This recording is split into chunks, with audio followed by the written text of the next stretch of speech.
तुम्हाला गनिमी कावा म्हणजे शत्रूवर लपून वार करून पळून जाणे एवढेच माहीत असणार. मात्र एवढ्यावरच गनिमी कावा चालत नाही. आणि मुळात शिवाजी महाराज हे रक्तपात विरोधी होते. त्यांच्या गनिमी काव्यामागचा हेतू स्पष्ट असे. गनिमाचे जेवढे अधिकाधिक नुकसान करता येईल तेवढे करून माघारी फिरणे. त्यामध्ये कमीत कमी रक्तपात व्हावा याकडे विशेष लक्ष असायचे. त्यामुळे मावळे तुटून न पडता केवळ नुकसान करून माग फिरत असे. मग गनिमी कावा म्हणजे नेमका काय असतो?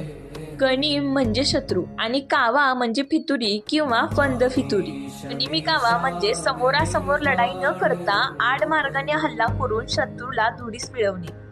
मुठभर मावळ्यांच्या सहाय्याने शत्रूंचा पाडावा करणे. एवढ्यावरच गनिमी कावा स्पष्ट होत नाही.